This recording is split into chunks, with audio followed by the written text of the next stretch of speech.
Bonjour à toutes et à tous et bienvenue sur ma chaîne Achille Free. Aujourd'hui, je prends la parole pour dénoncer une exploitation humaine intolérable qui se déroule dans notre pays, le Bénin. Et ce n'est pas une petite entreprise privée, non. Cela se passe en plein cœur de notre capitale, à la mairie de Porto Novo, sous l'autorité du maire Charlemagne Nyankotin et de ses collaborateurs. Depuis des années, les agents collecteurs de la mairie de Porto Novo travaillent sans contrat. Ils touchent à peine 45 000 francs par mois, bien en dessous du SMIC légalement fixé à 52 000 francs CFA depuis 2022. Mais depuis avril 2025, ces agents travaillent sans salaire. Oui, vous avez bien entendu. Plus de 4 mois de travail gratuit. Et lorsqu'ils osent réclamer leurs droits, la mairie les menace de renvoi. Ces agents n'ont aucun congé, aucun droit de grève. Ils travaillent même les jours fériés et ne bénéficient d'aucune assurance maladie. C'est ce que j'appelle de l'esclavage moderne. Un document officiel intitulé « Contrat d'objectif avec des agents collecteurs pour la mobilisation des ressources propres de la commune » stipule clairement en son article 7 qu'en plus de leur rémunération fixe, c'est-à-dire les 45 000 francs CFA, les collecteurs doivent recevoir une ristourne trimestrielle fixée par décision municipale. Mais devinez quoi? Depuis décembre 2023, aucune ristourne n'a été versée. Cela fait 21 mois que ces agents sont privés de ce qui leur revient de droit. Le 10 juillet 2025, la cellule de suivi et de contrôle de la gestion de la commune a ordonné à toutes les mairies du Bénin de signer de vrais contrats de travail avec leurs collecteurs, de payer toutes les ristournes d'ici la fin du premier trimestre 2025. Je vous fais lecture de ce document.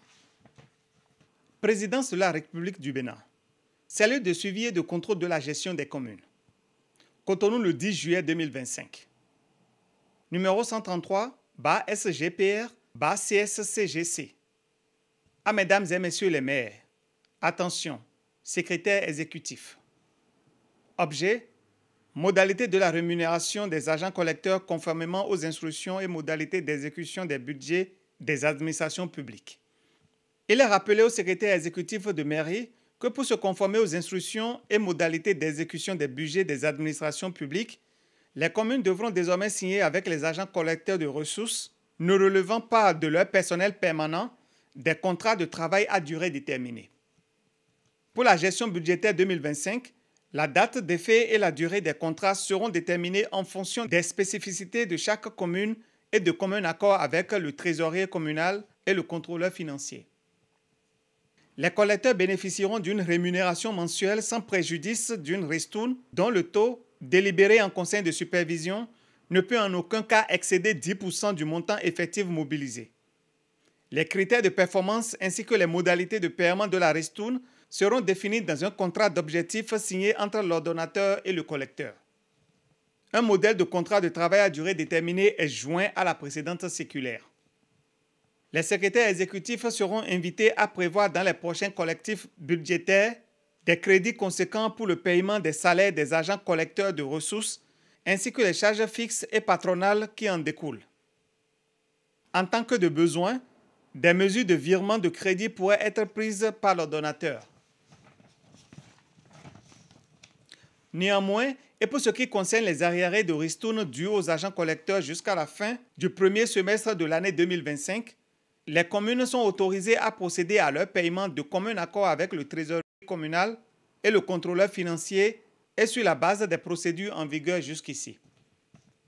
Le recrutement de nouveaux agents collecteurs reste subordonné à l'avis de non-objection préalable de la cellule de suivi et de contrôle de la gestion des communes.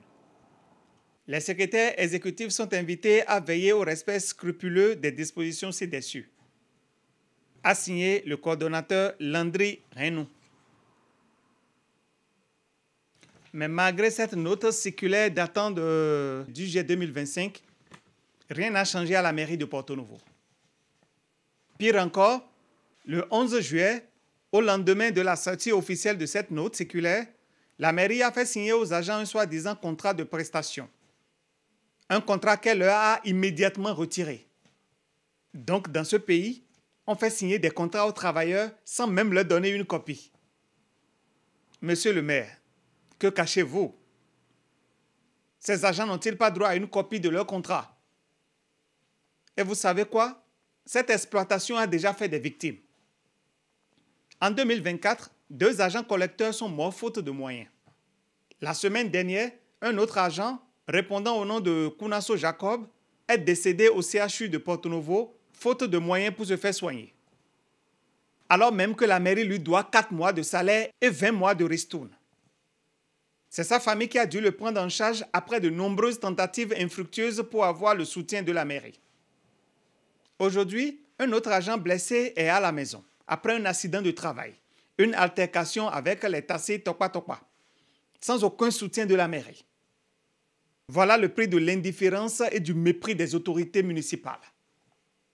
Certes, le président de la République, M. Patrice Talon, lors de son échange avec des jeunes au palais, a dit qu'il préfère protéger l'employeur que l'employé. Parce que selon lui, l'essentiel est d'avoir un emploi, même si cela est déshumanisant. Mais ce que je ne savais pas, c'est que cette logique peut aussi s'appliquer aux travailleurs de l'État, employés de la mairie publique. Nous parlons ici de pères et mères de famille contraints à survivre avec 45 000 francs CFA, soit à peine $80 par mois. Et aujourd'hui, même cette misère leur est refusée depuis 4 mois. C'est pourquoi j'ai décidé de dénoncer haut et fort cette exploitation et cet esclavagisme moderne orchestré par la mairie de Porto Novo.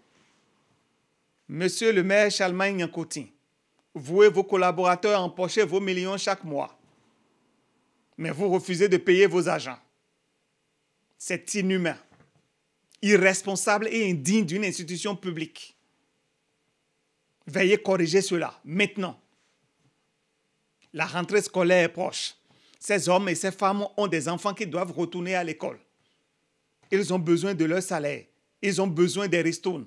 Ils ont besoin de leur dignité. Le peuple béninois doit le savoir. Et moi, ces gens d'injustice, je vais toujours les dénoncer. Je refuse de me taire face à ces gens d'injustice. Alors payez-les. Merci à toutes et à tous d'être restés jusqu'à la fin. À la prochaine pour une nouvelle vidéo. Ciao.